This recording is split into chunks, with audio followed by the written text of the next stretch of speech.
আবারও ট্রেন দুর্ঘটনা। অভিযোগ উঠে আসছে যে আবারও গাফিলতির জেরে বড়সড় দুর্ঘটনার হাত থেকে অল্পেতে বাঁচল ট্রেন। উড়িষ্যার লাইনচ্যুত হয়েছে সম্বলপুর শালিমার এক্সপ্রেস। সম্বলপুরের কাছে লাইনচ্যুত শালিমারগামী এই ট্রেনের গতি কম থাকায় বড় দুর্ঘটনা থেকে রক্ষা পেল এই গোটা ট্রেনটি।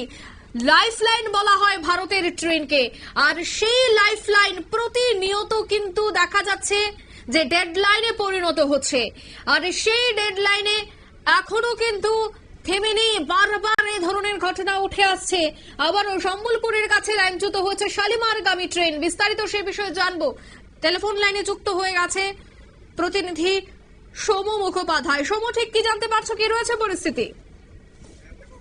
জানা যাচ্ছে যে বৃহস্পতিবার সকালবেলা উড়িষ্যা সম্বলপুর স্টেশন থেকে ট্রেনটি ছেড়েছিল 9:18 এবং সম্বলপুর স্টেশন থেকে ট্রেনটি বেরোনোর 4 মিনিট পরেই 9:22 নাগাদ আচমকা লাইনচ্যুত হয়ে যায়। সঙ্গে সঙ্গে রেলের আধিকারিকরা ঘটনাস্থলে গিয়ে পরিস্থিতি খতিয়ে দেখেন।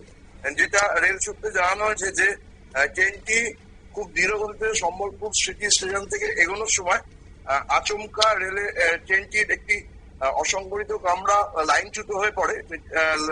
চাকার একটি অংশ ভেঙে যায়। এর ফলে একটি কামরা লাইনচ্যুত হয়ে যায়। সঙ্গে সঙ্গে ড্রাইভার বিষয়টি বুঝতে পেরে ট্রেনটি থামিয়ে যায়, ফলে বড় কোনো দুর্ঘটনা ঘটেনি। রেল সূত্রে যেটা খবর যে মহিমা গোসাই এক্সপ্রেস নামে পরিচিত এই ট্রেনটি সম্বলপুর থেকে হাওড়া শালিমার অব্দি আসে এবং এই ট্রেনটিতে প্রচুর যাত্রী ছিল। যে অসংগঠিত কামরাটা লাইনচ্যুত হয়েছে তার মধ্যে প্রচুর যাত্রী ছিল, কিন্তু গতি কম থাকার জন্য যাত্রীদের খুব একটা বেশি কিছু ক্ষতি হয়নি। ট্রেনের মধ্যে থাকা যাত্রীদের কেউ কেউ জানাচ্ছেন যে আচমকা একটা ঝাঁকুনি লেগে ট্রেনটি থেমে যায়। অনেকে মনে করেছিল যে সিগন্যাল না পাওয়ার কারণে ট্রেনটি হয়তো থেমে গেছে, কিন্তু পরে জানা যায় যে ট্রেনের অসংগঠিত কামরা লাইনচ্যুত হয়েছে। ফলে অঙ্কিত একটা জিনিস বোঝা যাচ্ছে যে কামরাটা লাইনচ্যুত হয়েছে, এছাড়া বাকিরা সেই কামরা কিছু বুঝতে পারেনি। যদিও এই ঘটনাকে কেন্দ্র করে ওই শাখায় ট্রেন চলাচল বেশ কিছুক্ষণ বন্ধ থাকে। পরে লাইনচ্যুত কামরা থেকে যাত্রীদের নামিয়ে অন্য কামরায় তুলে ট্রেনটিকে ফের সম্বলপুরের উদ্দেশ্যে রওনা করে দেয়। পরে সেটি আবার শালিমারের উদ্দেশ্যে ফিরে যায় বলে রেল সূত্রে জানা গেছে।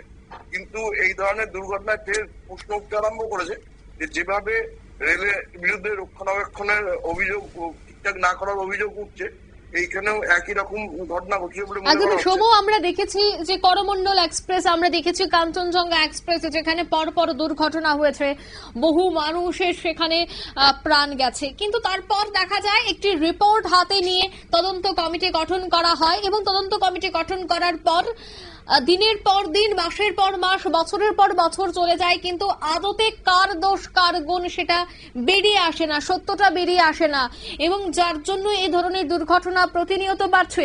সঠিক তদন্ত, অন্যদিকে যার দোষ রয়েছে তার বিরুদ্ধে কঠোর ব্যবস্থা গ্রহণ করা হচ্ছে না, যার জন্য এই গাফিলতিগুলি প্রতিনিয়ত দেখা যাচ্ছে। কি বলবে? একদমই অঙ্কিতা, এই বিষয়টি গত কয়েক বছর ধরে ভারতবর্ষের বিভিন্ন প্রান্তেই আমরা লক্ষ্য করেছি।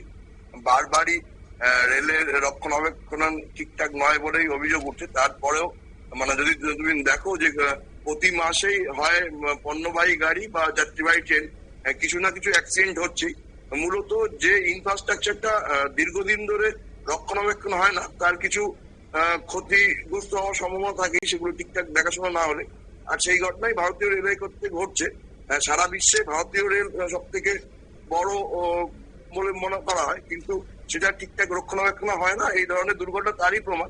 আজকে হয়তো ট্রেনটি গতি কম ছিল বলে বড় দুর্ঘটনার হাত থেকে রক্ষা পাওয়া গেছে, কিন্তু এই ধরনের ঘটনা যদি একটি দ্রুতগতির ট্রেনের ক্ষেত্রে ঘটতো তাহলে তো বড় দুর্ঘটনার সাক্ষী আমরা হতাম এবং তারপরে আবার নতুন করে কমিটি দেখতাম, তারপরে সেই একই তুমি যে জিনিসটা বললে এই ঘটনায় চলে আসছে। এটা যতদিন পর্যন্ত না সেইভাবে কোনো ব্যবস্থা নেওয়া হবে, এই জিনিসটা চলতেই থাকবে বলেই মনে করা যাচ্ছে। এবং যাত্রীরা একাধিকবার অভিযোগ নেওয়া হলেও রেলের তরফ থেকে যে কোনো রকম ভূক্ষেপ নেওয়া হয় না, ব্যাপারগুলোকে যে অবহেলার চোখেই দেখা হয়, বারবার এই ধরনের ঘটনাগুলো তাই প্রমাণ করে।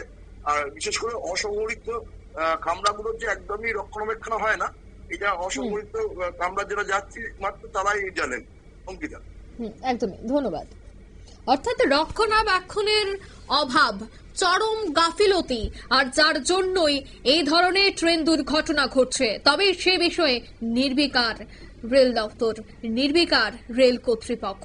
কেন কোনো পদক্ষেপ গ্রহণ করা হচ্ছে না? কেন শক্ত হাতে দমন করা হচ্ছে না? কেন সঠিক তদন্ত করা হচ্ছে না? প্রশ্ন কিন্তু তুলছে যাত্রী সাধারণ। নিয়ে নিচ্ছে ছোট্ট একটি বিজ্ঞাপন বিরতির সঙ্গে থাকুন।